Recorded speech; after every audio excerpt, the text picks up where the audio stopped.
If you're watching this, chances are you probably run an agency from India and you've been struggling to hit that 10K a month magic number for a long time. So, in this video, I'll be breaking down 10 biggest things that personally slowed me down back when we were in the initial stage of the agency trying to hit 10K a month, what slowed down my progress of me and prevented me from getting to that point.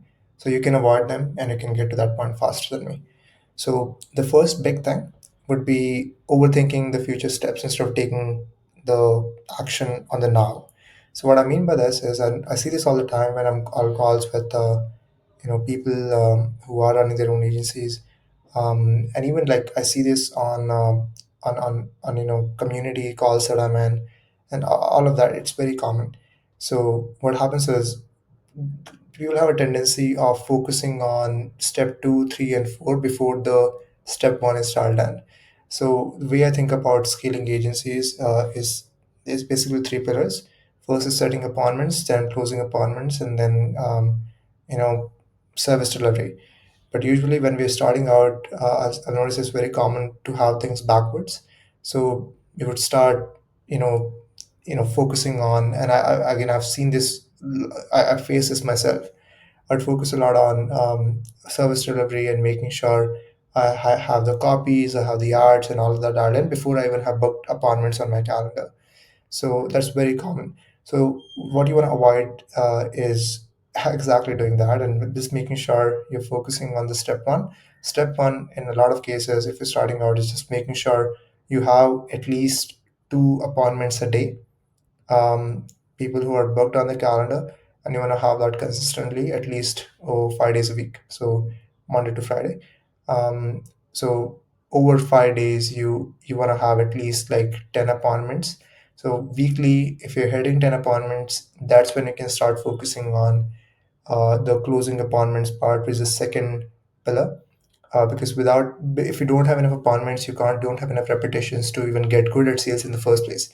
So it doesn't make sense to focus on that in the first place. So just dial that in first and then move on to the second thing. So second thing is neglecting against setting and closing appointment. This is a big thing when it comes to getting to 10K a month. 90%, 80 to 90% of your focus should be on sales. Just how can I set more appointments? How can I close more clients? If you have that equation dialed in, then you can focus on service delivery, because again, service delivery also comes from having enough repetition, having enough clients, so you have data on what works, what doesn't work, for what clients what works and what doesn't work. So having that data, it would help you understand, and you can create a framework on okay, how can I get them good results, and so again, having more volume gives you more data, and it will make the service delivery a lot easier. But again, it's harder to do that when you're focusing on the wrong things initially. So that would be the second thing. Getting clients is the first priority. Everything else is secondary, at least when you're in that 0 to 10K a month number. After your 10K a month, obviously retention becomes a big piece, because retaining your client is obviously much, you know, much easier compared to getting a new client, because you don't have a cost per acquisition anymore that you have to worry about. You can just focus on, um, you know, again, retaining and making sure your churn is not dog shit. So that would be that. Also, like I mentioned, you want to shoot for twice a day, just weekly 10 calls. If you have that booked in, that's when you can focus on closing appointments. If you're hitting at least 20% close rate, that's when you can. I mean, chances are if you're booking like 10 calls a day, 20% close rate, even if you get like 50% of these calls to show up, that would be like 5 shows, and with 5 shows, so just a 20% close rate, at least have one client, so then you can focus on service delivery and stuff like that. So that'd be that. The third thing is poor execution. Now this is something I struggle with a lot, and I still at this stage I struggle with this, because I'm like, by nature, I have a think, like I think a lot. So I'm mainly like a strategist.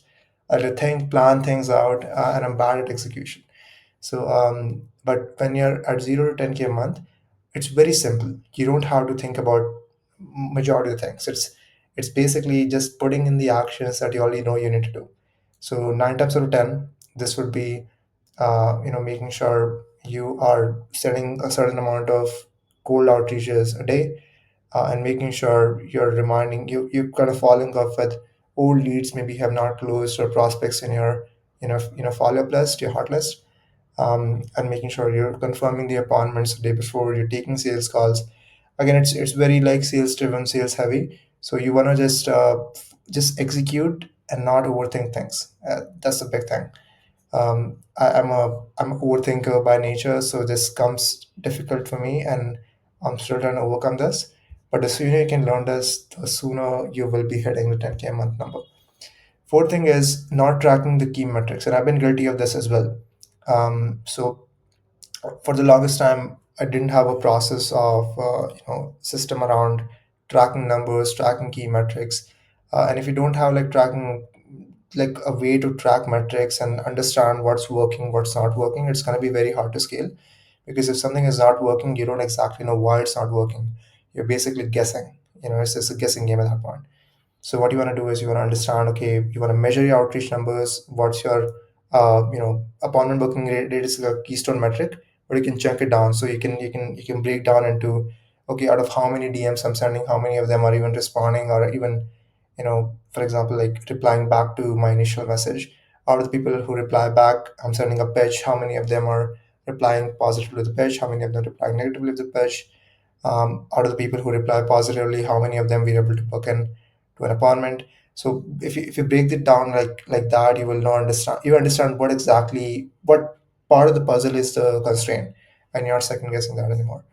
So and again, you have to be obviously consistent with the outreaches. Like it shouldn't be like random bouts of effort, and then you do crazy outreach for a week and then you stop for the next week.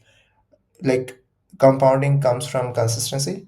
You have to put the effort in daily, and if it by doing that, you'll be surprised that after like a month, you will get this week where you sign like 7 clients, and you understand, okay, where have all these clients been waiting for? I've been doing it for so long. But again, this is where the compounding comes into play, right? It's an exponential growth that happens, just by you putting in and showing up on a daily basis. So that'd be that. Sixth thing would be not prioritizing on sales. So again, after assuming that you have the appointment setting to look at it, so one thing I used to neglect on is sales. It's like not consuming your sales training, or not doing your sales practice. So that used to be a big bottleneck for me. So what you want to do here, you want to incorporate this on a daily. So this is 1 hour of sales practice. So this will be 25 minutes of reading a script out loud, 5 minutes of objection handling, and 30 minutes of listening and auditing previous sales calls. So you want to just make this a non-negotiable, because even if you, let's say, have a bad day of sales, or you don't have any sales calls, you can still have that repetition in your mind. And what this will allow you to do is when you're on the actual call, you don't have to think, okay, what do you say next? So when you have this daily practice, the actual framework is going to be ingrained in your head, and you will almost be able to go by intuition that, okay, what I'm going to say next. Because if you look at like top players, for example, soccer players, they're not thinking, okay, do I kick the ball this way or this way, or like how do I handle this, kind of like this play, or I mean, it's all intuition after a point, because they've done so much repetition and practice. So that's what you want to prioritize on. Seventh thing is having a fear of spending money on growth. Now, this is again, I still struggle with this, like being very tight pocket. So, but the thing is, when you're in your early 20s, like your goal shouldn't be to like say, or again, I think Alex Ramosi says is best. Yeah, you want to invest on the S&P 500, not an S&P 500. I still have my parents tell me, just invest in some real estate or stuff like that. But again, I know that if I like the biggest leverage, or like the biggest return I'll be getting from my investment, is by if I invest in myself, invest in my growth. For example, now I'm out in here in Bangalore meeting different kind of people, different caliber of people.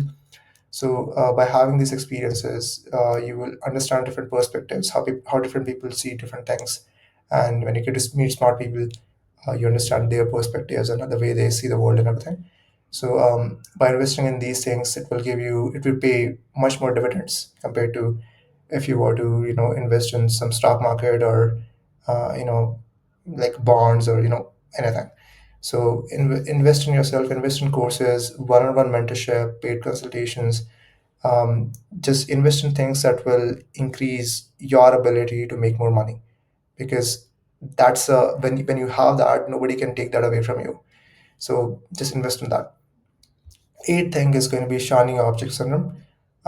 So I mean, this is one thing that personally I haven't struggled with that much. I made this mistake early on, like in the very first few months of my agency, but then I learned quickly from it.